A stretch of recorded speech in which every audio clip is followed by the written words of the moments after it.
no end. Without old money or connections, she's managed to climb to the top of traditional media and leap to the top of new media in one fell swoop. Who does that? Kirstine Stewart does. So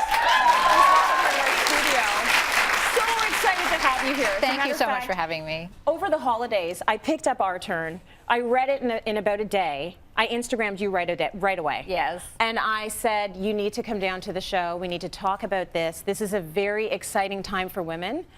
And I think the thing that really impressed me about this book is that it takes such a positive spin on what's happening right now for women and leadership, and that's kind of rare. Yeah. We hear a lot about what we can't do and why now is a bad time and why women are not doing great things, but this is all about why now is our time. Absolutely. Yeah. So let's start right from the beginning then. You were a big title at CBC. That is a huge job, mostly dominated by men. Yep. What? I was the first woman to have the job. You were the first woman to have the job there. What were the major challenges that you faced there? I've worked there too. I've got my thoughts about the place, but I want to hear from your perspective. I think the challenges there are kind of like the challenges you face anywhere in broadcasting today. It's kind of like, how do you make yourself relevant today when there's so much going on? Yeah. People have a lot of things pulling on their time. People have a lot of chances to go online, to go everywhere, to get their content, to get their entertainment, to get their news. How do you make it relevant today? Yeah. And for something that was like a 75-year-old legacy broadcaster, that wasn't the easiest thing to do, but I think we managed really well. No, you left a mark there in so many different ways. One thing that really stood out to me in the book was when you decided you were going to do the upfronts a little differently. So the upfronts, for those who don't know it, is every network will show their fall lineup. Yes. We call it the upfronts. It's a big deal. You want to show to all the advertisers, these are the shows we are going to have. You did it differently. You wanted to take it from sort of a more boring presentation and give it some punch. You bought some shows that were non-traditional shows to air on CBC. The media coverage afterwards was all about how you looked. Yeah. Your blonde hair, your cute little figure, your outfit. Yeah. How did that affect you? It was hard. Like you said, there was a huge, I thought, kind of pivotal moment for not just the work that I had done, but a whole team of people and producers and writers and actors from outside of the CBC who had made shows like Little Mosque on the Prairie, Dragon's Den. You know, these were shows that hadn't been seen before in Canada, and I thought it was a great presentation, a great way to kind of show the new CBC.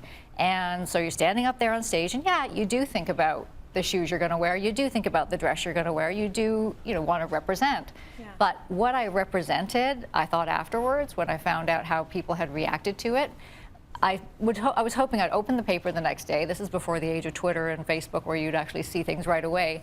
I was waiting in anticipation of this kind of review of the shows and all the work everybody had done. And sure enough, I opened the paper and it's all about the stilettos I was wearing, the dress I was wearing, the fact that I was blonde and young, and I was mortified. I really had thought, instead of being angry, which I think I'm mature enough to be now, I was instead, I felt embarrassed. I felt like I had let down all of the people I was up there representing because I'd taken the attention on myself.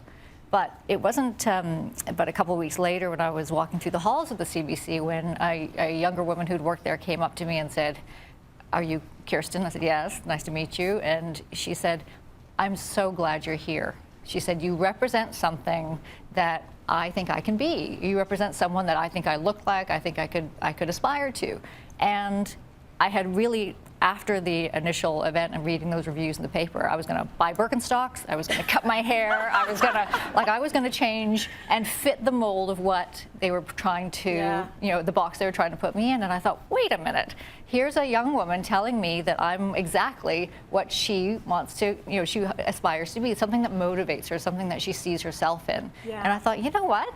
That's what I want to portray. So it was an interesting turn in my own kind of experience in terms of how I saw myself, but how I saw the role of women. We don't have to fit into boxes. We can portray ourselves. We can show our best selves. And also this idea of, focusing on the positive comments rather than the negatives. Exactly. You can have 100 people in the room tell you an amazing thing and one person tell you something negative, and then that's what you take away. That's the thing you take away. Yeah. So what a great lesson there. Absolutely. Focus on the positive. Yes. So you say today, right now it is our turn. Mm-hmm. You don't look at leadership as a traditional top-down model. You say it's different, and there's a reason why it is our turn to lead as women. Yes. And why is that? Well, I think the nice thing is we live in a day-to-day that is different than we've ever seen before. We have things like technology change the way that people work, change the way that customers or clients have the opportunity to have a say about what happens in a business. Businesses today that are successful understand that. They know that they need leadership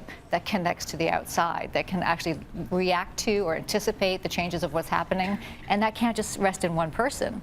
The benefits of being able to engage an entire workforce to move towards the same kind of goal and get all those inputs and actually to be able to react to the changes that are happening out there, those are successful companies today. Right. So it's no longer the sense of a old single white guy sitting in a corner office. The corner office has been disseminated. The corner office is now all throughout the organization. So there is an opportunity not just for a different kind of leadership at the top, but I think we now have a chance as people at work to lead from all different kinds of levels. You can lead the project you're working on, you can lead a group.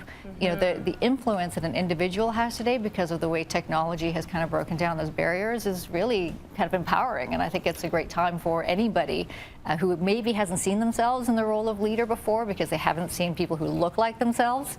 That now's your chance to seize that moment. And what I take from that is we actually are all leaders. Yes. So be a leader in your role, no matter what your role is. Absolutely. It's about building consensus and getting people on the same page. Yes. Since it's Fashion Friday, I would be remiss if I didn't ask you a little bit about trends. Sure. So, because you're a fashionista yourself, and I love that you stay true to that.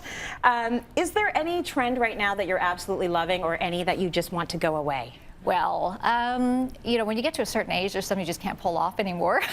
So there's some see that the crop top in our first segment. And I was exactly going to say for me, it's the crop top. I can't. Susan Sarandon rocked a crop top just the other night, and she did an amazing job. I like to see it on women like that. There's not a lot of women like Susan Sarandon out there, so I would say I think I've aged past the crop top age. Okay, what are you absolutely loving right now? I am loving, this over the knee leather. Like, I think I do think that there, particularly in our Canadian winters, like, you can be fashionable and actually be practical at the same time. And so I love the fact that we can rock it. It gives you a bit of an edge, and I'm loving the over the knee leather. The best thing about it is that you're supposed to wear it in a flat. Yes. So you can actually wear it. You can actually run around. It's yes, amazing. It's great. Yeah. Kirstine Stewart, everyone, give her a big round of applause.